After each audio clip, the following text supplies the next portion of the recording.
ফের শহরে নিখোঁজের ঘটনা। নিখোঁজ হয়েছেন 22 বছরের এক মহিলা। তার নাম গোপালী মণ্ডল, বাড়ি সুতির কাশিমনগর আমুহা এলাকায়। জানা যায় গত পরশুদিন বাড়ি থেকে রাগারাগি করে বেরিয়ে যায়, আর তারপর থেকেই এই মহিলা নিখোঁজ। একটু ভারসাম্যহীন রয়েছে জানিয়েছে পরিবারের তরফে।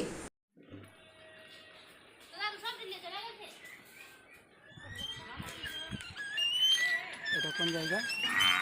আমুহা কি করে হারালো? ঘটনাটা ধরেন 1000 বিড়ির পাতা কেটেছিল, তো বিড়ি বাঁধবে না, এত এইটুকুনটা আবার মা কথা বলেছে।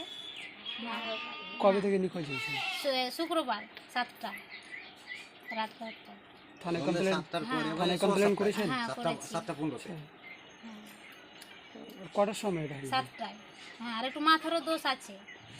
হ্যাঁ, একটু মাথারও দোষ আছে, মাথারও ডকুমেন্ট সবই আছে, ডাক্তার ছবি টবি সবই আছে, রিপোর্ট টিপোর্ট সব করা আছে। তার বয়স কত? বয়সটা কত আনুমানিক? সবই আছে। হ্যাঁ ওটা, হ্যাঁ কোন জায়গা এটা এটা আমুয়া। যে হারিয়েছে তার বাড়ি কোথায়? বাড়ি আমুয়া। হ্যাঁ, আপনি কে হন? আমি বৌদি হয়। যে হারিয়েছে তার নাম কি? গোলাপী মণ্ডল।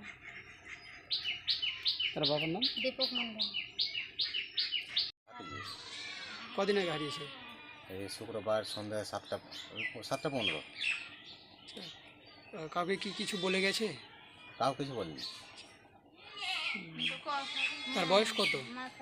বয়স 20-এর উপরে হবে, 22-এর কম নয়। এটা হিসাব। তার নাম কি যে হারিয়েছে? গোলাপী মণ্ডল। আপনি তার কে হন? কাকু। তার বাড়ি কোথায়? বাড়ি আমুহা। এটা কোন জায়গা? আমুহা।